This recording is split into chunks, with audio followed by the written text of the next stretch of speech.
Hello friends, welcome to the success Kendra. Friends देखिए, आज इस सेशन में हम लोग बीपीएससी टीआरई 3.0 यानी कि बीपीएससी टीचर 3.0 जो न्यू वैकेंसी 2024 में आई हुई है, जिसका एग्ज़ाम मार्च 2024 में लिया जाएगा। फ्रेंड्स उसमें हम लोग प्राथमिक विद्यालय शिक्षक यानी कि प्राइमरी स्कूल टीचर के लिए कक्षा 1 से 5 तक क्लास 1 to 5 के लिए हम लोग आज जो है फुल प्रैक्टिस सेट को कवर करेंगे। पूरा 150 प्रश्न है, बिल्कुल पैटर्न पर आधारित है। पूरा सेशन को लगाइएगा और डेली एक सेट आपको उपलब्ध करवाया जाएगा हमारे चैनल के माध्यम से। सभी लोग चैनल को सब्सक्राइब कर लीजिए और जो बगल में बेल आइकन है, घंटी का निशान है, उसको भी ज़रूर दबा लीजिएगा ताकि सभी वीडियोज़ के नोटिफिकेशन आपको मिलते रहें। फ्रेंड्स प्लीज़ सेशन को लाइक कर दीजिए, फटाफट सभी लोग लाइक कर देंगे और इसका लिंक किसी भी एक ग्रुप में जहाँ कहीं भी आप हैं वहाँ पर फ्रेंड्स शेयर कर दीजिए। तो फ्रेंड्स जैसे मैंने आपको बताया है कि आज इस सेशन में हम लोग बीपीएससी टीआरई 3.0 क्लास 1 to 5 के लिए हम लोग फुल प्रैक्टिस सेट को कवर करेंगे। चलिए स्टार्ट करते हैं। एक बार फ्रेंड्स सभी लोग प्लीज़ जल्दी से सेशन को लाइक कर दीजिएगा। देखिए फ्रेंड्स, जैसे आप जानते हैं कि इसमें 30 प्रश्न जो होता है ये लैंग्वेज का होता है। उसके बाद 120 प्रश्न जो होगा उसमें मैथ, रीजनिंग और जनरल स्टडीज़ के प्रश्न होंगे, साइंस के प्रश्न होंगे, करंट अफेयर्स भी पूछा जाता है। तो चलिए सबसे पहले हम लोग जो भाषा का प्रश्न है उसको कवर करते हैं। और फ्रेंड्स सभी लोग अपना अपना स्कोर ज़रूर कमेंट करके बताइएगा। 6 to 8 के लिए ऑलरेडी मैंने प्रैक्टिस सेट कल अपलोड किया हुआ है, तो जिन्होंने भी नहीं देखा है देखिए, लिंक डिस्क्रिप्शन में मिलेगा आपको। चलिए पहला प्रश्न पढ़िएगा कि choose the most appropriate masculine of cow from the words given below. अब यहाँ पर देख लीजिए, काउ का पुलिंग पूछा जा रहा है, तो काउ का जो होता है ऑक्स होता है, ठीक है ना। यहाँ पर स्टेलियन देख रहे हैं, ये आपका घोड़ा का पुलिंग है, ठीक है ना। घोड़ा का स्त्रीलिंग मेयर होता है, मेयर मतलब घोड़ी, और स्टेलियन मतलब घोड़ा होता है। तो इनमें से कोई नहीं हो जाएगा, नन ऑफ द एबव हो जाएगा। चलिए उसके बाद देखिएगा कि I got it wrong, it wasn't the red one but the blue one, which word is the above sentence is used as a conjunction. तो आपको पता है but, and, though, although, unless, until, because, ये सब जो होते हैं ये कंजक्शन होते हैं। तो यहाँ पर देखिए बट दिया गया है। चलिए उसके बाद देखिएगा कि mister Mohan is our English teacher, he is nice but I never know what he is talking. यहाँ पर खाली स्थान दिया गया है, भरना है आपको। तो यहाँ पर होगा टॉकिंग, क्या होगा ऑफ, ऑन, अबाउट क्या होगा, तो यहाँ पर अबाउट हो जाएगा। ऑप्शन नंबर 3 जो होगा इसका राइट आंसर हो जाएगा, ठीक है ना। चलिए which word is the opposite of amusing. Amusing का मतलब क्या होता है, मनोरंजक होता है, ठीक है ना। तो इसका उल्टा आपका बोरिंग हो जाएगा। ऑप्शन 3 राइट आंसर हो जाएगा। देखिए a bunch of flowers arranged in an attractive way is called, a या एन, बताइए क्या होगा। A bunch of flower arranged in an attractive way, one word substitution है। तो देखिए फ्रेंड्स इसको बॉकेट कहा जाता है, तो bouquet option number 2 right answer हो जाएगा। यहाँ पर देखिए एथिस्ट दिया गया है, इसका मतलब नास्तिक होता है, ठीक है ना। One who has no belief in the existence of God, that is called atheist.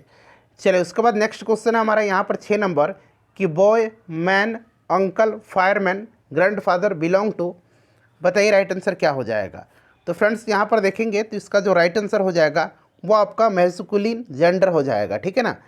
चलिए उसके बाद देखिएगा कि choose the word which means the same as human, मतलब सेम आपको बताना है। तो यहाँ पर आपका काइंड हो जाएगा। ऑप्शन नंबर 3 राइट आंसर हो जाएगा। ह्यूमन का मतलब मानवीय होता है, मानवोचित होता है, तो यहाँ पर काइंड हो जाएगा आपका। चलिए उसके बाद देखिएगा कि हैव, ट्रस्ट, खाली स्थान दिया गया, God and do the right, ठीक है ना। यहाँ पर फिल इन द ब्लैंक्स आपको भरना है प्रीपोजिशन, तो हैव ट्रस्ट इन गॉड होगा। यहाँ पर इन जो होगा ऑप्शन 1 बिल्कुल राइट आंसर हो जाएगा। चलिए उसके बाद देखिएगा यहाँ से ये आपको दिया गया है पैसेज, इसको पढ़ना है। और यहाँ पर देखिए 9 से लेकर के 11 तक जो प्रश्न है, 9, 10, 11 इसी पर आधारित है, उनका आंसर देना है। देखिए पीडीएफ आपको टेलीग्राम पर मिलेगा, टेलीग्राम का लिंक डिस्क्रिप्शन में मिलेगा, वहाँ से जुड़िए, मैं आपको पीडीएफ प्रोवाइड करवा दूंगा। तो जितने भी इस तरह के प्रश्न हैं आप पीडीएफ से यहाँ पर बना सकते हैं इसको। वैसे मैं आपको आंसर बता दे रहा हूँ यहाँ। देखिए सर्दी के दिनों में कैंप टॉम कैनेडी को अच्छे क्यों लगा करते थे, तो इसको जब पढ़िएगा तब आपको इसका आंसर मिल जाएगा। तो यहाँ पर देखिए मैं आंसर बता देता हूँ इसका, पिकनिक के समान होने के कारण, ठीक है ना। चलिए इस अनुच्छेद का कोई उपयुक्त शीर्षक बताना है, तो इसका शीर्षक जो होगा वो आपका ऑप्शन 2 हो जाएगा, शरदकालीन दौर का मज़ा। इसको पढ़ करके आप आसानी से बता सकते हैं। चलिए, इनमें से कौन सा हासिल शब्द का पर्यायवाची नहीं है? तो हासिल का पर्यायवाची मतलब क्या होता है? जैसे कि हासिल मतलब आपको प्राप्त करना, लाभ, ये सब होता है। तो लब्ध और प्राप्त होगा, गंवाना नहीं होगा। तो यही पूछा गया है, नहीं है तो ऑप्शन 1 हो जाएगा गंवाना। मैं नीर भरी दुख की बदली, यह काव्य पंक्ति किनकी है? तो फ्रेंड्स यह महादेवी वर्मा की है। ठीक है ना, महादेवी वर्मा, ऑप्शन 3 यहाँ पर राइट आंसर हो जाएगा। उसके बाद देखिएगा कि स्पर्शजन्य बीमारी के लिए इनमें से उपयुक्त शब्द कौन सा है? स्पर्शजन्य बीमारी, तो फ्रेंड्स इसके लिए संक्रामक जो है यहाँ पर बिल्कुल उपयुक्त शब्द है। चलिए, उसके बाद नेक्स्ट क्वेश्चन यहाँ से है क्वेश्चन नंबर 14 कि निम्नलिखित में से कौन सा तत्सम है? कौन सा इसमें से तत्सम है? तो देखेंगे आप, प्रकट जो है ना, ये तत्सम है। अच्छा, प्रकट का अगर तद्भव पूछा जाएगा तो प्रकट का तद्भव प्रगट होगा। ठीक है ना, इसका तद्भव अगर पूछा जाएगा तो प्रगट होगा, ये आप ध्यान रखिएगा। चलिए, निम्नलिखित में से मिश्र वाक्य ज्ञात करना है। 4 ऑप्शन आपको दिख रहे हैं, 5वां उपयुक्त में से कोई नहीं है। बताइए कौन सा इसमें से राइट आंसर हो जाएगा? तो देखिए, यदि मुकेश मेरे पास आता तो मैं कर्नाटक चला जाता, ये आपका मिश्र वाक्य है। ठीक है ना। चलिए, उसके बाद नेक्स्ट क्वेश्चन है हमारा कि निम्नलिखित प्रश्नों में दिए गए विकल्पों में से उस विकल्प का चयन करें जो दिए गए मुहावरे के अर्थ को सर्वश्रेष्ठ रूप से व्यक्त करता है। अंत बिगाड़ना, मुहावरे का अर्थ क्या होगा? तो परिणाम खराब करना। यहाँ पर देखिए ऑप्शन नंबर 3 राइट आंसर हो जाएगा। चलिए, उसके बाद नेक्स्ट क्वेश्चन हमारा कि वह रोज़ देर से उठता है, इस वाक्य में किस काल का उदाहरण है? वह रोज़ देर से उठता है, इस वाक्य में किस काल का उदाहरण है? तो देखिए, जिस वाक्य के अंत में ता है, ते हैं, ती है आता है, वे सामान्य वर्तमान काल के उदाहरण हैं। तो यहाँ पर देखिए सामान्य वर्तमान हो जाएगा। उसके बाद देखिए, जिस क्रिया का फल कर्ता पर न पड़ करके कर्म पर पड़े, उससे कौन सी क्रिया कहा जाता है? तो देखिए, कर्ता पर न पड़ के कर्म पर पड़ेगा, उसको कहा जाता है सकर्मक क्रिया। ठीक है ना, उसको सकर्मक क्रिया कहा जाता है। चलिए, उसके बाद नेक्स्ट क्वेश्चन कर लेंगे कि अलंकार के संदर्भ में इनमें से कौन सा कथन सही है? अलंकार के संबंध में कौन सा कथन यहाँ पर सही दिया गया है? और यहाँ पर आप देखेंगे ऑप्शन दिया गया है, ये आपको ऑप्शन दिख रहा होगा। तो देखिए फ्रेंड्स, इसमें से आपका राइट आंसर क्या होगा? तो तात्पर्य मात्र के भेद से शब्द और अर्थ दोनों की पुनरुक्ति को लाटुनोप्रास कहते हैं। तो यहाँ पर एक तो ये सही हो गया। उसके बाद देखिएगा कि श्लिष्ट पदों में अनेक अर्थों का कथन श्लेष अलंकार है, ये भी सही है। और भिन्नार्थ अर्थात निरर्थक स्वर व्यंजन समुदाय की आवृत्ति को यमक कहते हैं, ये भी सही दिया गया है। तो इस तरह से ऑप्शन 4 हो जाएगा उपयुक्त में से एक से अधिक। चलिए, इनमें से स्त्रीलिंग शब्द पूछा गया है कि कौन सा है? तो यहाँ पर देखिए व्याख्या जो है ना, व्याख्या, यह एक स्त्रीलिंग शब्द है। नेक्स्ट क्वेश्चन है कि गाड़ी वाला शब्द में कौन सा प्रत्यय है इसमें से? मतलब गाड़ी वाला में प्रत्यय कौन है इसमें से? तो वाला प्रत्यय है। ठीक है ना, वाला इसमें प्रत्यय है। चलिए, उसके बाद नेक्स्ट क्वेश्चन करेंगे कि अंकुश न मानना मुहावरे का अर्थ क्या है? तो इसका मतलब क्या होता है? इसका मतलब होता है न डरना। ठीक है ना, न डरना, यहाँ पर ऑप्शन नंबर 1 राइट आंसर हो जाएगा। सर्वोपरि का सही संधि विच्छेद कौन सा है? सर्वोपरि का संधि विच्छेद, तो सर्व प्लस ऊपरी जो होगा, यह सही संधि विच्छेद होगा इसका। उसके बाद देखिए, निम्नलिखित में से अल्प विराम चिन्ह की पहचान करना। आपको अल्प विराम चिन्ह को पहचानना है। तो अल्प विराम चिन्ह कौन सा है? तो यहाँ पर देखिएगा ऑप्शन नंबर यहाँ पर 3 हो जाएगा। कोमा जो है अल्प विराम है। ठीक है, चलिए, ये आपका अर्ध विराम है, अर्ध विराम है। ठीक है, चलिए, उसके बाद नेक्स्ट क्वेश्चन है हमारा क्वेश्चन नंबर 25 नंबर कि यहाँ प्रदर्शित वस्तुओं को छूना मना है, यह किस प्रकार का वाक्य है? तो ऐसे वाक्य को कहा जाता है निषेधवाचक वाक्य। ठीक है ना, क्योंकि इसमें मना किया जा रहा है, निषेधवाचक। ठीक है ना। चलिए, जिस समास में दोनों पदों के माध्यम से एक विशेष यानी तीसरे अर्थ का बोध होता है, तो वह किस प्रकार का समास कहलाता है? तो एक विशेष अर्थ प्रकट करता है यह, इसको बहुव्रीहि समास कहा जाता है। जैसे कि गजानन, ठीक है ना, अर्थात भगवान गणेश की बात हो रही है, बहुव्रीहि समास कहा जाता है इसको। सही वर्तनी वाला शब्द कौन सा? इसमें से शुद्ध कौन सा लिखा गया है? तो इसमें से शुद्ध जो लिखा गया है, ये समिति, जो ये वाला समिति लिखा गया है, ये बिल्कुल करेक्ट लिखा गया है। चलिए, यह मेरी पुस्तक है, इस वाक्य में कौन सा कारक है? यह मेरी पुस्तक है, इसमें से आपका संबंध कारक है, क्योंकि यह मेरा पुस्तक है। तो ऑप्शन नंबर यहाँ पर संबंध कारक हो जाएगा। चलिए, उसके बाद देखिए, इनमें से कौन सा शब्द आलोचना का पर्यायवाची नहीं है? गुण दोष, समीक्षा, टिप्पणी, ये सब जो होता है आलोचना का पर्यायवाची शब्द होता है। यहाँ पर देखेंगे फ्रेंड्स, इसमें से आप सोचना जो है ये आपका आलोचना का पर्यायवाची नहीं है। नेक्स्ट क्वेश्चन है कि तालव्य महाप्राण की घोष व्यंजन वर्ण का उदाहरण कौन सा है। तो इसमें से अगर हम बात करते हैं तो राइट आंसर आपका हो जाएगा, इसमें से कौन कौन सा है, ज है, एक आपका झ है और एक आपका कौन सा है। तो इसमें से ज और झ जो है यहाँ पर देखिएगा आपका 3 दिया गया है, झ, ठीक है ना, यह भी होता है। चलिए उसके बाद देखिएगा, अब यहाँ से देखिए 120 प्रश्न आपका स्टार्ट हो रहा है। यही पेपर जो होता है आपका मेरिट तैयार करता है, तो इसको ठीक से बनाइए और अपना अपना स्कोर कमेंट करिएगा। अब यहाँ पर फ्रेंड्स मैं आपको बता देता हूँ, मैथ और रीजनिंग का जो भी प्रश्न है इसमें उनका सॉल्यूशन पीडीएफ के रूप में मैं टेलीग्राम पर उपलब्ध करवा दूंगा। आप लोग टेलीग्राम से जुड़िए, हम लोग सीधे आते हैं जो जीके जीएस का क्वेश्चन है वहाँ से 30, 35, 40 प्रश्न है, देख लीजिए कहाँ से स्टार्ट हो रहा है। तो ये 31 से स्टार्ट हो रहा है, ठीक है ना, 31 से स्टार्ट हो रहा है। और आप यहाँ देखेंगे तो 31 से लेकर के मैं आपको दिखा देता हूँ 60 तक में मैथ और रीजनिंग के प्रश्न हैं, यानी कि 30 प्रश्न जो है मैथ रीजनिंग के हैं। अब यहाँ से आइए 61 से आपका प्रश्न स्टार्ट हो रहा है।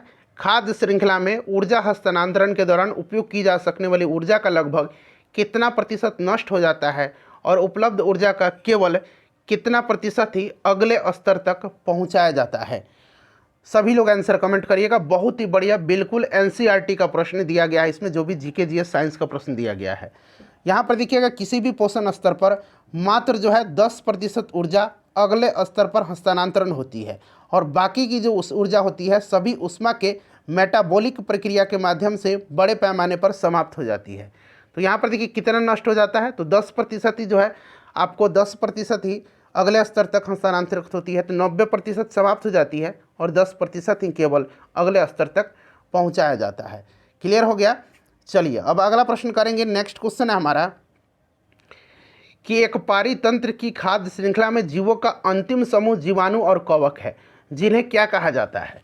तो जीवाणु और कवक जो होते हैं इनको कहा जाता है क्या, तो फ्रेंड्स इनको कहा जाता है जैव अपघटक, इनको कहा जाता है। तो यहाँ पर देखो अपघटक दिया गया है और कभी कभी पूछा जाता है कि कवक जो है किस प्रकार का है, तो कवक जो है ये मृत्योपजीवी होता है, मृत्योपजीवी होता है, इसे भी आप जरूर ध्यान रखेंगे, ये बीपीएससी में पूछा गया प्रश्न है। देखिए भारत में, और मैं आपको बता दूं फ्रेंड्स कि साइंस वाला सेक्शन जितने भी 1992 से लेकर के पिछली बार जो टीचर का एग्ज़ाम हुआ था वहाँ तक बीपीएससी में जितने भी प्रश्न पूछे गए हैं, मैंने आपको बायोलॉजी, फिजिक्स, केमिस्ट्री अलग अलग वीडियो में कवर कराया हुआ है, मॉडर्न हिस्ट्री कराया हुआ है, ज्योग्राफी कराया हुआ है, पॉलिटी का भी प्रश्न यानी कि भारतीय राज्य व्यवस्था का भी प्रश्न कराया हुआ है, बिहार स्पेशल का भी मैंने करा दिया है। बहुत सारे वीडियोज़ मैंने कवर कराया हुआ है, सभी का लिंक डिस्क्रिप्शन में मिलेगा, ज़रूर एक बार देख लीजिएगा, काफ़ी आपको फ़ायदा होने वाला है। देखिए भारत में उचित पारिस्थितिकी संतुलन बनाए रखने के लिए वन आच्छादन के लिए अनुशंसित न्यूनतम भूमि क्षेत्र क्या है, बताइए। राइट आंसर इसका क्या हो जाएगा, तो देखिए राष्ट्रीय वन नीति 1988 के अनुसार राष्ट्रीय लक्ष्य देश में कुल भूमि क्षेत्र का कम से कम 1/3 यानी कि 33% या 33% वन या वृक्षाच्छादन होना चाहिए, तो ये 33% होगा। चलिए निम्नलिखित में से किसका उपयोग स्नेहक के रूप में किया जाता है, तो स्नेहक के रूप में किसका इस्तेमाल किया जाता है, ग्रेफाइट को इस्तेमाल किया जाता है, ठीक है ना। इसकी जो फिसलन भरी प्रकृति होती है इसी के कारण इसको स्नेहक के रूप में इस्तेमाल किया जाता है।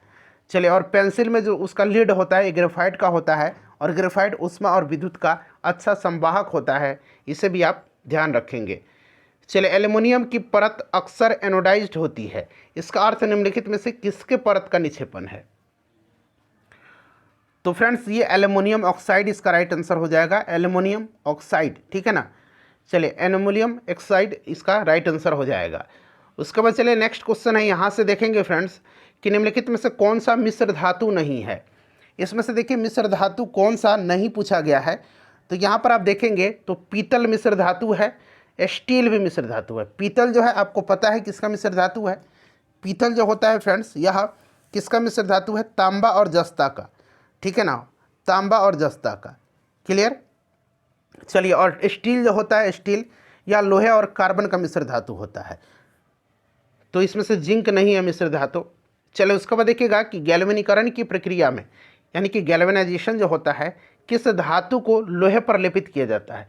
लोहे का जब गैल्वेनाइजेशन होता है तो उस पर जिंक की परत चढ़ाई जाती है। किसकी? जिंक की परत उस पर चढ़ाई जाती है। तो यहाँ पर देखिए जिंक दिया गया है, ऑप्शन नंबर यहाँ पर आपका एक राइट आंसर हो जाएगा। ठीक है ना। चलिए उसके बाद चलिए अगला प्रश्न है हमारा। नेक्स्ट क्वेश्चन है कि संक्षारण किसके परिणाम स्वरूप होता है। संक्षारण जो होता है यह किसके परिणाम स्वरूप होता है। तो देखिए संक्षारण एक ऐसी प्रक्रिया होती है जिसके माध्यम से निर्मित अवस्था में धातुएं अपनी प्राकृतिक ऑक्सीकरण अवस्था में लौट आती हैं। और संक्षारण एक विद्युत रासायनिक अभिक्रिया है जो कई रूपों में प्रकट होती है, जैसे कि रासायनिक संक्षारण और वायुमंडलीय संक्षारण, जिनमें से बाद वाला सबसे आम रूप है। ठीक है ना। जब अम्लीय वर्षा धातुओं जैसे कि लोहा या स्टील के संपर्क में आते हैं तो उसमें जंग लग जाती है। तो यहाँ पर देखेंगे तो इसका राइट आंसर आपका केवल रासायनिक अभिक्रिया होगा। देखिए हमारे घर में विद्युत उपकरण जुड़े होते हैं, तो हमारे जो घर में विद्युत उपकरण जुड़े होते हैं ना, ये जुड़े होते हैं समानांतर क्रम में, स्रोत के समानांतर क्रम में जुड़े होते हैं। ऑप्शन 3 यहाँ पर राइट आंसर हो जाएगा। दबाव का यानी कि प्रेशर का इकाई पूछा जा रहा है। तो प्रेशर क्या है? एक अदिश राशि है। दबाव एक अदिश राशि है, ध्यान रखेंगे। और देखिए फ्रेंड्स अगर हम बात करते हैं तो न्यूटन पर मीटर स्क्वायर होता है, न्यूटन पर मीटर स्क्वायर, जिसको कि पास्कल कहा जाता है। ठीक है ना, जिसको कि हम लोग पास्कल बोलते हैं। चलिए अगला प्रश्न है कि किसी पेड़ की आयु किसके द्वारा निर्धारित की जा सकती है। यहाँ पर 2 ऑप्शन आपको दिख रहा है और इसमें से ही एक आंसर सही है। संकेंद्रित वलयों की संख्या की गणना करके पेड़ की आयु निर्धारित की जाती है। ऑप्शन 1 राइट आंसर हो जाएगा यहाँ पर। चलिए बाकी ऑप्शन यहाँ पर देख सकते हैं आप। चलिए अगला प्रश्न है कि मानव शरीर में एल्वियोली गुब्बारे जैसी एक संरचनाएं होती हैं। एल्वियोली जो है ये गुब्बारे जैसी एक संरचना है जो किसके भीतर मौजूद होती है। चलिए बताइए राइट आंसर इसका क्या होगा। तो देखिए फ्रेंड्स इसका जो करेक्ट आंसर हो जाएगा वो आपका यहाँ पर ऑप्शन नंबर 1 हो जाएगा, फेफड़ा। ठीक है ना। यह छोटे जैसे गुब्बारे जैसी संरचना होती है जो फेफड़े के श्वसन क्षेत्र का एक महत्वपूर्ण हिस्सा है। चलिए उसके बाद देखिएगा कि मेरा देश मेरा जीवन नामक पुस्तक के लेखक कौन है। मेरा देश मेरा जीवन पुस्तक जो है इसको लिखा है लाल कृष्ण आडवाणी जी ने। और लाल कृष्ण आडवाणी को, कर्पूरी ठाकुर जी को भारत रत्न देने का भी ऐलान किया गया है, तो इसे भी आप साथ साथ ध्यान रख सकते हैं। तो यहाँ पर देखिएगा लाल कृष्ण आडवाणी होगा। चलिए निम्नलिखित में से किस रेडियो आइसोटोप का उपयोग रक्त कैंसर यानी कि ल्यूकेमिया के उपचार में किया जाता है। तो देखिए ल्यूकेमिया के उपचार में किसका इस्तेमाल किया जाता है? कोबाल्ट 60 का किया जाता है। आयोडीन 131 का इस्तेमाल थायराइड की इमेजिंग और थायराइड कैंसर और हाइपरथायराइडिज्म जैसी अन्य असामान्य स्थिति के इलाज के लिए आयोडीन 131 का इस्तेमाल किया जाता है। देखिए निम्नलिखित में से कौन सा पौधे के लिए आवश्यक सूक्ष्म पोषक तत्व नहीं है। अब यहाँ पर देखिएगा अगर हम बात करते हैं पोषक तत्व को, तो पौधे की आवश्यकता अनुसार इनको जो है आपको मुख्य पोषक तत्व, गौण पोषक तत्व और सूक्ष्म पोषक तत्व में विभाजित किया गया है। मुख्य पोषक तत्व में नाइट्रोजन, फास्फोरस और पोटास आ गया। ठीक है ना। गौण पोषक तत्व में कैल्शियम, मैग्नीशियम, गंधक आ गया। और सूक्ष्म पोषक तत्व में लोहा, zinc, copper, manganese, molybdenum, boron, chlorine, ये सब आ गया। तो यहाँ पर आप देखेंगे इसका जो राइट आंसर होगा फ्रेंड्स ये आपका कौन सा हो जाएगा। तो यहाँ पर देखिए सोडियम जो है यह सूक्ष्म पोषक तत्व नहीं है। सभी लोग एक बार प्लीज़ सेशन को लाइक कर दीजिएगा। देखिए नीचे वायु से जुड़े कथन दिए गए हैं, उनको पढ़िए और कूट की सहायता से सही आंसर चुनना है। ABC यहाँ पर दिया गया है और देखिए ऑप्शन यहाँ पर आपको दिया गया है। ऑप्शन यहाँ पर आपको दिख रहा है। चलिए पहले स्टेटमेंट हम लोग पढ़ते हैं। स्टेटमेंट में क्या कह रहा है कि गतिशील पवन वायु कहलाती है। बिल्कुल ये करेक्ट दिया गया है। और वायु गर्म होने पर फैलती है, ये भी सही है। वायु जो होता है यह गर्म होने पर फैलता है, बिल्कुल करेक्ट आंसर दिया गया। और ठंडा होने पर सिकुड़ता है। वायु उच्च दाब से, वायु जो होता है उच्च दाब क्षेत्र से निम्न दाब की ओर चलता है, तो ये वाला गलत दे दिया गया। कम वायु दाब वाले क्षेत्र से उल्टा दे दिया गया है, तो A और B सही दिया गया है। तो यहाँ पर इसीलिए इसका राइट आंसर 1 हो जाएगा, A और B। चलिए घटपर्णी यानी कि पिचर प्लांट विषमपोषी क्यों होते हैं। अब देखिए घटपर्णी जो होता है ना यह एक कीटभक्षी पौधा होता है और हरे रंग के होने के कारण यह प्रकाश संश्लेषण भी करता है। यानी कि घटपर्णी जो होता है इस पौधे में स्वपोषी और विषमपोषी दोनों प्रकार का पोषण होता है। प्रश्न जब बनेगा कि इनमें से कौन सा स्वपोषी और विषमपोषी है तो याद रखिएगा घटपर्णी है। ठीक है ना। तो यहाँ पर पूछा गया विषमपोषी क्यों होता है, तो इसका राइट आंसर क्या हो जाएगा, तो यहाँ पर देखेंगे उन्हें मृदा से नाइट्रोजन नहीं मिलता है, ठीक है ना। चलिए उसके बाद नेक्स्ट क्वेश्चन कर लेंगे। अगला प्रश्न है हमारा कि चांगपा के बारे में निम्नलिखित में से कौन सा कथन जो है यहाँ पर असत्य है। चांगपा या आप कहिए चंपा, ठीक है ना, यह एक प्रकार की अर्ध खानाबदोश जाति है जो कि तिब्बती लोग हैं। तो मुख्य रूप से ये लद्दाख के चांगतांग में पाए जाते हैं। तो राइट आंसर इसका क्या होगा फ्रेंड्स, करेक्ट आंसर यहाँ पर देखिए, यह हमेशा एक जगह पर टिक कर के रहने वाली जाति है, ठीक है ना, और ये पशु का भी पालन करते हैं। चलिए उसके बाद नेक्स्ट क्वेश्चन है हमारा, ये घुमंतु नहीं है। बिहार राज्य की सीमा किस देश की सीमा से जुड़ती है, तो बिहार की सीमा केवल नेपाल से जुड़ती है, बाकी किसी भी देश से नहीं जुड़ती है। तो उपरोक्त में से कोई नहीं इसका राइट आंसर हो जाएगा, ऑप्शन नंबर 5। और देखिए बिहार की सीमा की बात करते हैं आपका, तो यह किन किन राज्यों से सटी हुई है, तो उत्तर प्रदेश, झारखंड, पश्चिम बंगाल, ठीक है ना। चलिए उसके बाद नेक्स्ट क्वेश्चन हमारा कि विशाखापट्टनम में 3 फरवरी 2024 को भारत के पहले सर्वेक्षण पोत को भारतीय नौसेना में शामिल किया गया। इस पोत का नाम क्या है, इस पोत का नाम आपसे पूछा जा रहा है, जिसका नाम है क्या INS संधायक, ठीक है ना। और रक्षा मंत्री राजनाथ सिंह की उपस्थिति में जो है इसको भारतीय नौसेना में शामिल किया गया। ऑप्शन 2 राइट आंसर हो जाएगा। चलिए स्वतंत्र भारत के पहले और अंतिम भारतीय गवर्नर जनरल कौन थे, सिंपल सा क्वेश्चन है। राइट आंसर इसका क्या हो जाएगा, चक्रवर्ती सी राजगोपालाचारी, ठीक है ना। तो चक्रवर्ती राजगोपालाचारी यहाँ पर दिया गया है, option number D right answer हो जाएगा। चलिए उसके बाद देखिएगा कि वह नेता जिसे जेल से रिहा होने के बाद भारतीय राष्ट्रीय कांग्रेस के गया सत्र 1922 में इस संस्था का अध्यक्ष चुना गया था। देखिए फ्रेंड्स राइट आंसर इसका क्या होगा, देखिए 1922 में भारतीय राष्ट्रीय कांग्रेस का बिहार में दूसरा अधिवेशन हुआ था गया में, पहला बांकीपुर पटना में हुआ था जिसकी अध्यक्षता RN माधोलकर ने किया था, और यहाँ पर हुआ था तो आपको चित्तरंजन दास ने किया था इसकी अध्यक्षता, तो अध्यक्ष चुने गए थे चित्तरंजन दास, ठीक है। और 1923 में मोतीलाल नेहरू और चित्तरंजन दास ने किसका गठन किया था, आप मुझे कमेंट करके बताइएगा। चलिए उसके बाद देखिएगा कि खरपतवार के बारे में कौन सा कथन सही दिया गया है, उसका चयन करना है। तो आपको 3 स्टेटमेंट दिख रहा है, चौथा यहाँ पर देखिए, नहीं इसको पढ़ करके आंसर बताना है। चलिए पढ़िए एक एक करके। तो यहाँ पर देखिए खरपतवार बिना बोए आप अपने आप ही खेतों में उगाते हैं, बिल्कुल सही है, बिना बोए ही ये आपके खेत में निकल आते हैं, और खरपतवार को खेत से निकालना ज़रूरी भी होता है, अन्यथा फसल को ये दुष्प्रभावित करेंगे। तो ए और बी ये तो सही हो गया, ठीक है ना। और देखिए खरपतवार फसल के लिए दिए गए खाद पानी का उपयोग कर फसल की उपज को कम कर देते हैं, ये भी मेरे ख्याल से सही है। और खरपतवार फसलों की उपज को प्रभावित नहीं करते, ये गलत है। खरपतवार फसल के लिए दिए गए खाद पानी का उपयोग कर फसल की उपज को कम कर देता है। ए और बी, ए बी सी सही आंसर है। यहाँ पर देखिए ऑप्शन 3 इसका करेक्ट आंसर हो जाएगा। चलिए उसके बाद नेक्स्ट क्वेश्चन है कि अगर आपके कपड़ों में आग पकड़ ली है तो सुरक्षा की दृष्टि से इनमें से क्या सही नहीं है, बताइए। करेक्ट आंसर इसका क्या होगा, राइट आंसर इसका क्या होगा, बताइए। तो राइट आंसर इसका होगा चारों तरफ दौड़ना शुरू कर दीजिए, ये गलत दिया गया इसीलिए सही नहीं है। आप जहाँ हैं वहाँ रुक जाइए, आप दौड़िएगा, हवा मिलेगी, आग तेज़ी से प्रज्वलित होने लगेगा, अपने हाथ से आप चेहरा को ढक करके लुढ़क जाइए, सही है। तो ऑप्शन 3 जो है ये गलत होगा। चलिए उसके बाद देखिएगा कि राज्य द्वारा संचालित स्कूल किस लिए हैं, कूट की मदद से सही उत्तर का चयन करना है, और यहाँ पर आप देख सकते हैं ऑप्शन आपको दिख रहा है। चलिए बताइएगा राइट आंसर क्या होगा, सही आंसर क्या होगा। तो ताकि सभी बच्चे को पढ़ने लिखने का अवसर मिले, बिल्कुल यहाँ पर एक स्टेटमेंट तो सही हो गया। और देखिए ताकि सभी को एक दूसरे से कुछ ना कुछ सीखने का अवसर मिले, तो ए और डी यहाँ पर राइट आंसर है, जो कि ऑप्शन 3 में आपको दिख रहा है, ठीक है। चलिए ताकि सिर्फ कुछ समुदाय के लोगों को शिक्षा मिले, ये गलत है, सिर्फ गरीबी रेखा के नीचे ऐसा नहीं, सभी को मिले।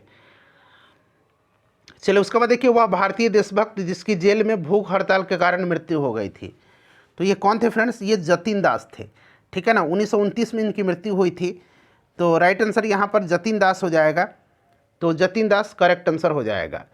चलिए उसके बाद देखिएगा कि बिहार के प्रथम मुख्यमंत्री कौन थे, तो ये श्री कृष्ण सिंह जी थे, इनको बिहार केसरी के नाम से जाना जाता है, याद रखिएगा। चलिए उसके बाद देखिए शेरशाह का मकबरा कहाँ पर स्थित है, शेरशाह का मकबरा जो है ये सासाराम में है। सासाराम राइट आंसर हो जाएगा। उसके बाद देखिएगा कि प्राचीन भारत का नेपोलियन किसे कहा जाता है, तो नेपोलियन समुद्रगुप्त को कहा जाता है। समुद्रगुप्त राइट आंसर इसका हो जाएगा। चलिए उसके बाद नेक्स्ट क्वेश्चन है जहाँ पर एक्सप्लेनेशन की आवश्यकता है, वहाँ मैं आपको एक्सप्लेन करके बताऊँगा।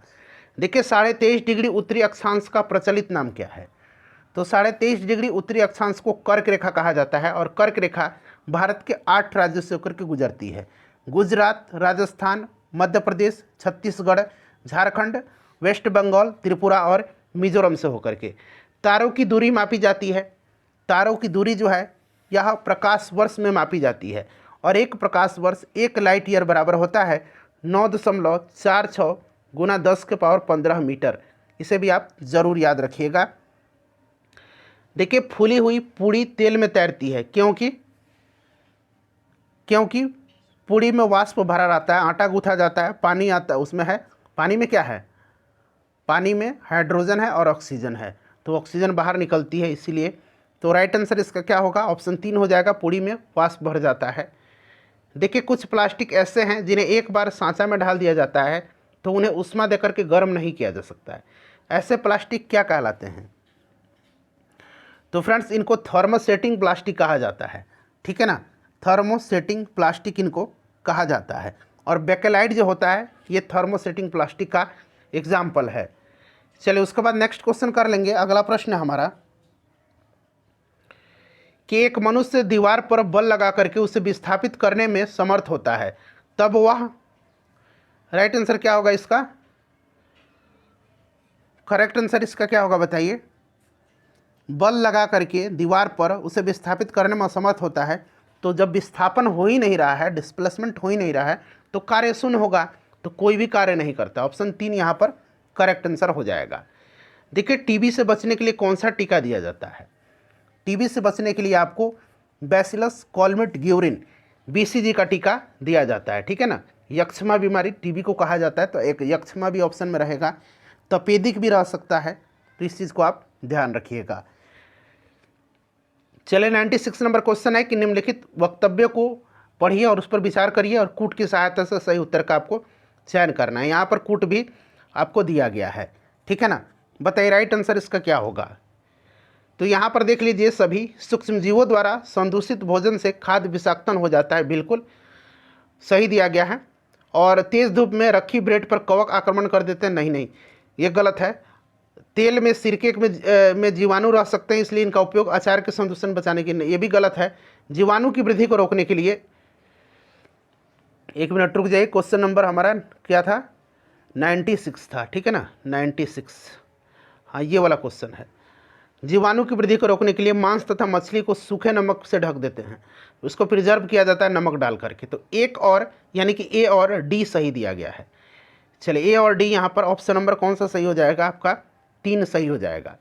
देखिए बिश्नोई जनजाति भारत के किस राज्य में निवास करती है, बिश्नोई जनजाति राजस्थान में से संबंधित है ना, राजस्थान राइट आंसर हो जाएगा। ठीक है, चलिए भारत के किस राज्य में सर्वाधिक वर्षा होती है, तो सर्वाधिक वर्षा जो होती है ये आपका कहाँ पर होती है, तो फ्रेंड्स ये मेघालय में होती है। और मेघालय में जो मौसिन राम है आपको याद भी है। ठीक है ना, तो मेघालय राइट आंसर हो जाएगा भारत में। तो इनमें से कोई नहीं इसका राइट आंसर होगा। अगर निम्नलिखित में से दिया होता तब इनमें से चुनना होता आपको, लेकिन अगर भारत के किस राज्य में पूछ लिया गया है तो सबसे ज़्यादा तो मेघालय में होती है।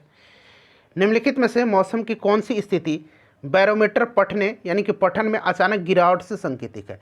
जब अचानक जो बैरोमीटर का जो पाठ्यांक है उसमें अगर गिरावट होगा तब तूफानी मौसम का संकेत होता है। ठीक है ना, तेज़ी से गिरेगा तब, क्लियर, याद रखिएगा। तो यहाँ पर आपका तूफानी मौसम। चलिए निम्नलिखित कथनों पर विचार करिए और नीचे दिए गए कूट की सहायता से सही उत्तर का चयन करना है। बताइए, सभी कथन को पढ़ लीजिए, यहाँ पर डी तक दिया गया है। ठीक है ना, और इसका राइट आंसर बताइए। तो मैं ही बता देता हूँ पहले, ए और बी इसमें से सही बताया गया है। चलिए देख लेते हैं ए और बी में है क्या। जब एक ही किस्म के पौधे किसी स्थान पर बड़े पैमाने पर उगाए जाते हैं तो इसे फसल कहते हैं। ठीक है ना, बिल्कुल, धान का एक बीज तो आप उगाते नहीं हैं, काफ़ी बड़े पैमाने पर बीज वहाँ पर उगाया जाता है। गेहूँ देख लीजिए। उसके बाद देखिए डी था ना, ए तो सही है, हाँ बी है एक, ए और बी। गेहूं की फसल का अर्थ है कि खेत में उगाए जाने वाले सभी पौधे गेहूं के हैं, बिल्कुल ठीक है। चलिए रबी फसल तो ये वर्षा ऋतु में होती नहीं है, रबी फसल तो ठंडे के दिनों में होती है, इसलिए ए और बी यहाँ पर सही दिया गया है और ये दोनों गलत है। चलिए खरीफ फसल ये उल्टा दे दिया गया, इसीलिए दोनों गलत है। चलिए उसके बाद देखिएगा कि नोवाक जोकोविच किस खेल से संबंधित है, तो ये सर्बिया के हैं और ये लॉन टेनिस से संबंधित हैं, तो यहाँ पर देखिए टेनिस दिया गया है। चलिए घेंगा रोग में व्यक्ति के किस पर सूजन आ जाती है, तो फ्रेंड्स घेंगा रोग में जो होता है गले पर, गर्दन पर जो है सूजन आ जाती है, ठीक है। घेंगा एक बढ़े हुए थायराइड ग्रंथि के परिणाम स्वरूप गर्दन जो होता है उसमें सूजन आती है। चलिए तो यहाँ पर गर्दन हो जाएगा। चलिए किस शहर में लिंगराज मंदिर स्थित है, तो लिंगराज मंदिर जो है फ्रेंड्स ये उड़ीसा में है और उड़ीसा में भुवनेश्वर में है, ठीक है ना। तो यहाँ पर भुवनेश्वर राइट आंसर हो जाएगा। देखिए कथन यहाँ पर दिया गया है और कारण दिया गया है, ठीक है ना। देखिए नीचे दिए गए वक्तव्य को पढ़िए कि एक को यहाँ पर और दूसरे को कारण कहा गया है, ठीक है ना। यहाँ पर आगे आपको मिलेगा। आइए कथन कर रहा है कि ध्रुवीय भालू के शरीर पर बालों की एक मोटी परत होती है और रीजन कर रहा है कि ध्रुवीय भालू के बाल उन्हें कड़ाके की ठंड से बचाते हैं।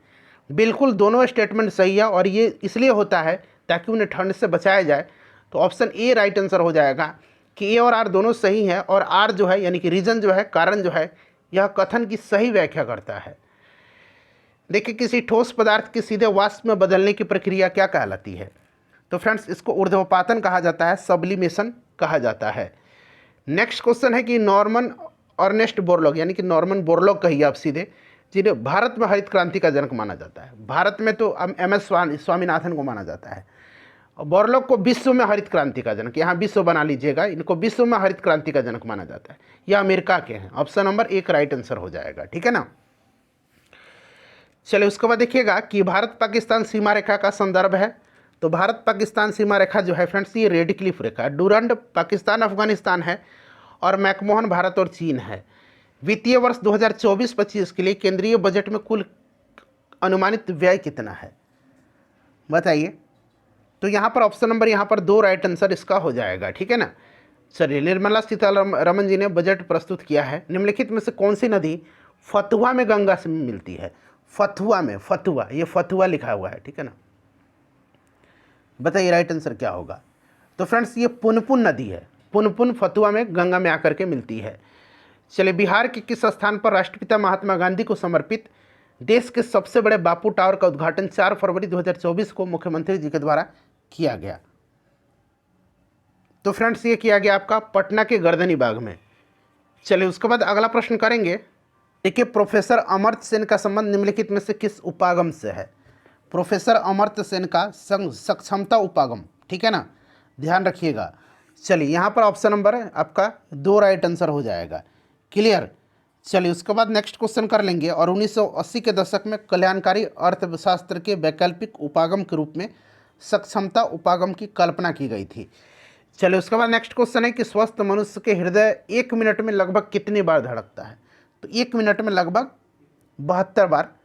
चलिए उसके बाद देखिए तड़ित चालक ऊंचे भवनों को बचाता है, तो ये बचाता है किससे, आसमान से पैदा जो बिजली होती है उसी से, तड़ित चालक, ठीक है ना, ध्यान रखिएगा। धातु की एक छड़ होती है जो ऊंचे भवन पर आकाशीय विद्युत की रक्षा के लिए लगाया जाता है। तड़ित चालक की खोज का सिद्धांत बेंजामिन फ्रैंकलिन ने दिया था। चलिए उसके बाद नेक्स्ट देखिए 114 नंबर क्वेश्चन है कि बायोगैस है, तो बायोगैस क्या है फ्रेंड्स, बायोगैस जो है इसका राइट आंसर क्या होगा बताइए। तो मीथेन और कार्बन डाइऑक्साइड का मिश्रण है, इसमें मीथेन ज़्यादा मात्रा में पाया जाता है, ठीक है ना। तो आपका ऑप्शन 1 हो जाएगा, CH4 मीथेन का फॉर्मूला होता है और मीथेन को मार्स गैस भी कहा जाता है। भारत का लौह पुरुष किसे कहा जाता है, तो लाला लाजपत राय को नहीं, सरदार वल्लभ भाई पटेल को, ठीक है ना, ध्यान रखिएगा। चलिए किसी राज्य के राज्यपाल की नियुक्ति किसके द्वारा किया जाता है, तो किसी भी राज्य के राज्यपाल की नियुक्ति करता है कौन, तो ये राष्ट्रपति करता है। राष्ट्रपति के प्रसाद पर्यंत ही ये पद धारण करते हैं। अनुच्छेद 153 जो है में कहा गया है कि प्रत्येक राज्य के लिए एक राज्यपाल होगा। चलिए नीचे जो है अब वक्तव्य दिया गया है, यानी कि कथन और कारण पढ़िए। देखिए कथन कह रहा है कि कभी कभी जुताई से पहले खेतों में खाद डाली जाती है, जुताई के समय खाद डालने से खाद मिट्टी इसमें से भली भांति मिल जाती है। ठीक है, बताइए अब इसमें से आपको राइट आंसर चुनना है, यहाँ पर दिया गया है। तो देखिए राइट आंसर ए और आर दोनों सही है, और आर जो है ए की व्याख्या करता है। क्लियर, सही दिया गया है दोनों। चलिए, भारत में अंतरिक्ष प्रणाली से संबंधित स्थलों के युग्मों का सही इसमें से कौन सा है? इसरो उपग्रह केंद्र, श्रीहरिकोटा, बताइए सही दिया गया है क्या? तो ये आपका गलत दिया गया है, ठीक है ना। विक्रम साराभाई अंतरिक्ष केंद्र इसरो का सबसे बड़ा सर्वाधिक महत्वपूर्ण केंद्र है, यह आपका सही दिया गया है, तिरुवनंतपुरम में है। ठीक है, चलिए ये वाला सही दिया गया है। चलिए उसके बाद देख लीजिए अगला प्रश्न है हमारा यहाँ से कि प्रथम स्वतंत्रता संग्राम के बाद मुगल बादशाह बहादुर शाह जफर को निर्वासित किया गया था, तो इनको रंगून में भेज दिया गया था। ठीक है ना, काला पानी की सज़ा इनको दी गई थी, रंगून में भेजा गया था और वहीं पर उनकी मृत्यु भी हो गई थी। विश्व में कौन सा पठार सबसे ऊंचा और सबसे जटिल है? सबसे ऊंचा और सबसे जटिल पठार जो है ये आपसे पूछा जा रहा है। तो फ्रेंड्स ये तिब्बती पठार हो जाएगा। ठीक है ना, चलिए तिब्बती पठार राइट आंसर इसका हो जाएगा। नेक्स्ट क्वेश्चन है हमारा कि ऊष्मा विकिरण को मापने के लिए किसका उपयोग किया जाता है? ऊष्मा विकिरण को मापने के लिए किसका प्रयोग किया जाता है? तो फ्रेंड्स ये बोलोमीटर या फिर कैलोरीमीटर का इस्तेमाल किया जाता है। तो यहाँ कैलोरीमीटर दिया गया है। चलिए, अल्टीमीटर से वायुयान की ऊंचाई मापा जाता है, ध्यान रखिएगा। सामान्यतः चींटियाँ एक सीधी रेखा में गमन करती, इसका कारण क्या है? इसका कारण क्या है? तो इसका कारण है कि वो गंध का अनुसरण करती है, जिसके कारण वो एक सीधी लाइन में चलती है गंध का।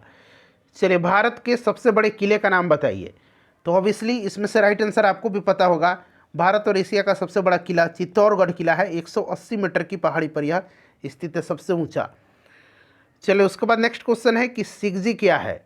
तो सिगजी जो है ये क्या है? तो फ्रेंड्स यह सूर्य, पृथ्वी तथा चंद्रमा की एक सीधी रेखा में स्थिति है। ठीक है ना, तो यहाँ पर ऑप्शन नंबर यहाँ पर आपका एक राइट आंसर हो जाएगा, सिजगी। चलिए उसके बाद नेक्स्ट क्वेश्चन है हमारा यहाँ पर, ये ऑप्शन देख लीजिएगा, बाकी ऊपर में से एक से अधिक और कोई नहीं, ये तो ऑप्शन आपको भी पता है।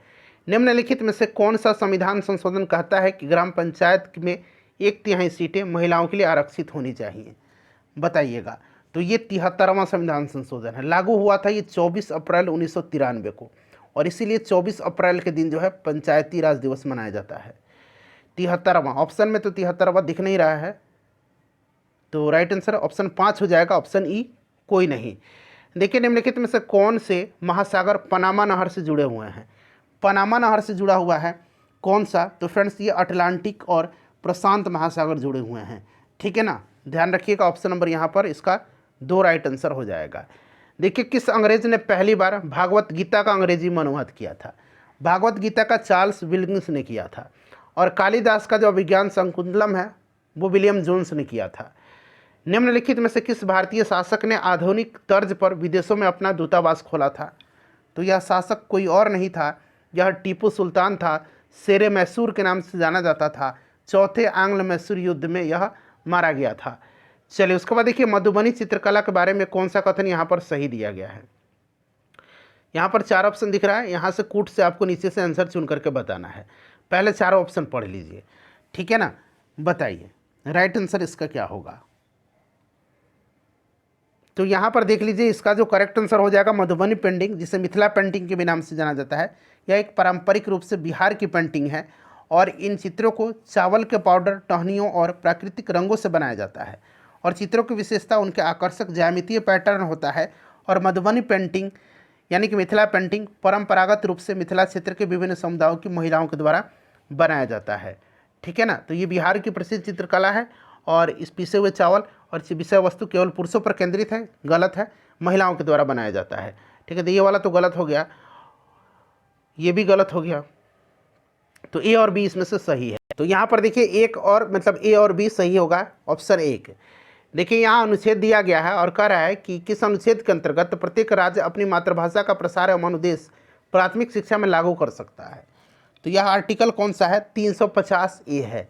ठीक है ना, 350A राइट आंसर इसका हो जाएगा। चलिए उसके बाद नेक्स्ट क्वेश्चन हमारा कि नीचे 2 कथन दिए गए हैं उसी तरह से। देखिए निम्न दाब पर कार्बन डाइऑक्साइड द्रव के रूप में सिलेंडर में भरी जाती है। फिर आगे कह रहा है यहाँ पर कि सिलेंडर में छोड़े जाने पर CO2 बहुत अधिक फैलती है और ठंडी हो जाती है। तो यहाँ पर देखिए कार्बन डाइऑक्साइड को सिलेंडर में तरल के रूप में उस दबाव पर संग्रहित किया जा सकता है, ठीक है ना, उच्च दबाव पर। तो यहाँ निम्न दाब दिया गया, तो ये गलत हो गया। और जब सिलेंडर में इसको छोड़ा जाता है तो CO2 मात्रा में अत्यधिक फैलती है और ठंडी हो जाती है, तो ये सही दिया गया है। यानी कि एक गलत है परंतु दूसरा सही है। तो यहाँ पर आप देख सकते हैं ऑप्शन 3 में राइट आंसर हो जाएगा। देखिए यंत्र दिया गया है और मापा किया जाता है उनसे। तो एनीमोमीटर, तो मैंने बताया था एनीमोमीटर के द्वारा मापा जाता है क्या, तो हवा का वेग मापा जाता है, ठीक है ना। यहाँ देख लीजिए, सिस्मोग्राफ से आपका भूकंप हो जाएगा, हाइग्रोमीटर से आपका आर्द्रता हो जाएगा और बैरोमीटर से आपका बैरोग्राफ से दाब हो जाएगा, ठीक है। चलिए मिला लीजिएगा इसको अब आप लोग। चलिए ब्लीचिंग पाउडर होता है, ब्लीचिंग पाउडर, ब्लीचिंग पाउडर क्या होता है, विरंजक चूर्ण CaOCl जिसको बोलते हैं।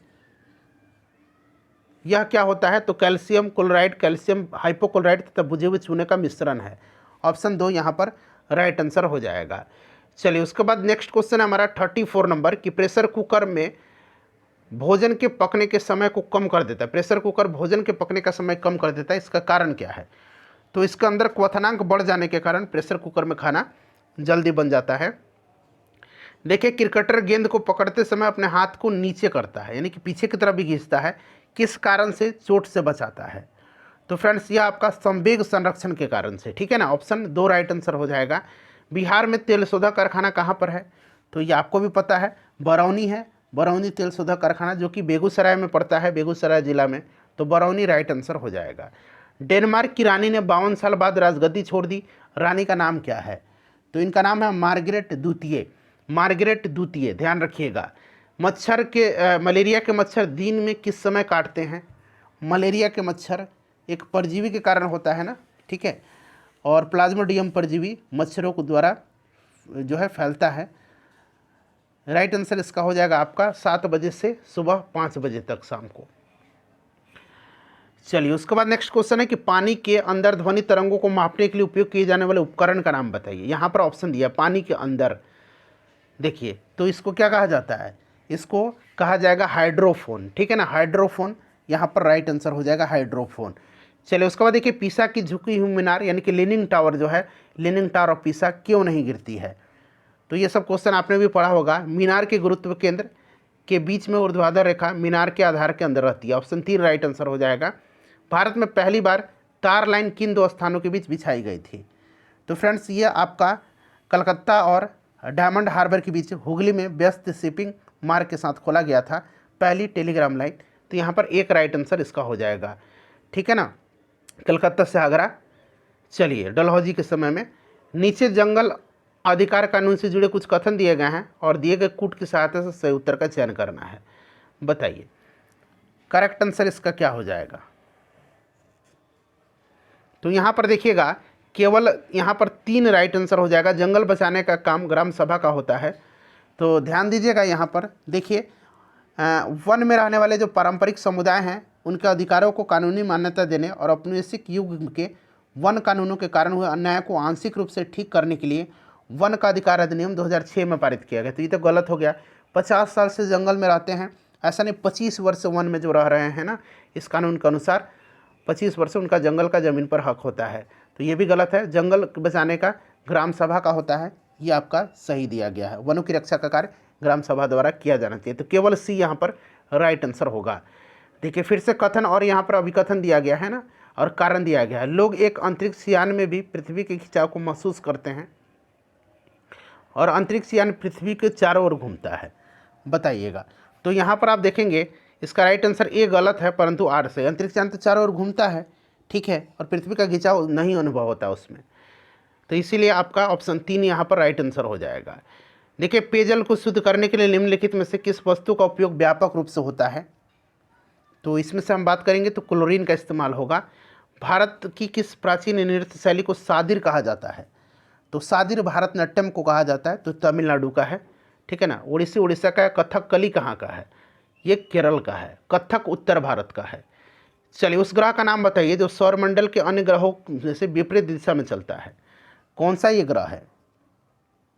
तो ग्रह ये शुक्र है और यूरेनस है, ठीक है ना। तो यहाँ पर देखिएगा यूरेनस दिया गया है। चलिए उसके बाद देखिएगा कि कुछ यहाँ पर फूलों का प्रयोग सब्जियों के रूप में होता है, कौन सा इसमें से सही है? तो इसमें से देखेंगे तो आपका 3 जो दिया गया है ना सही है, तीनों का यहाँ पर ABC तीनों का, सहजन, केले और कचनार के फूल का। चलिए फ्रेंड्स अगला प्रश्न है यहाँ से हमारा कि 200 ग्राम द्रव्यमान वाले रबड़ का एक गेंद है, किसी झील की पानी की सतह पर तैर रहा है। यदि पृथ्वी की सतह पर गुरुत्वीय त्वरण का मान 9.8 है मीटर पर सेकंड स्क्वायर है, तो तैरती गेंद का आभासी बल कितना होगा, आभासी भार बताइए। तो इसका आंसर मैं बता देता हूँ, आपका इसका जो आंसर आएगा वो आपका 1.96 न्यूटन आएगा। नहीं, 1.96 नहीं आएगा, ये आपका आएगा 0, ठीक है ना, 0 न्यूटन आएगा। तो यहाँ पर 0 न्यूटन यहाँ पर दिया नहीं गया है, तो कोई नहीं राइट आंसर होगा। गंगा के मैदानी क्षेत्र में सघन जनसंख्या पाई जाती है, क्यों पाई जाती है? क्योंकि यहाँ उपजाऊ मिट्टी है, जलोढ़ मिट्टी है, जहाँ पर खाद्यान्न का उत्पादन प्रचुर मात्रा में होता है। चलिए कथन, और यहाँ पर फिर से 2 कथन दिया गया है। कह रहा है कि पर्याप्त ऊंचाई पर वायु इतनी ठंडी हो जाती है कि इसमें उपस्थित जलवाष्प संघनित होकर छोटी छोटी जल की बूंदों, जिन्हें कि जल कणिका कहते हैं, उसमें परिवर्तित हो जाती है, ठीक है ना। तो बिल्कुल ये सही कह रहा है। और कथन 2 कह रहा है कि छोटी जल कणिकाएँ जो वायु में तैरती रहती हैं हमें बादलों के रूप में दिखाई देती हैं, ये भी आपका सही दे रहा है। तो दोनों सही दिया गया, कथन 1 और कथन 2। फ्रेंड्स पूरा मैंने सेट कराया, फुल सेट था। अपना स्कोर बताइएगा, लाइक करिएगा, सपोर्ट करिएगा, लगातार सेशन आपके लिए लेकर के मैं आते रहूँ।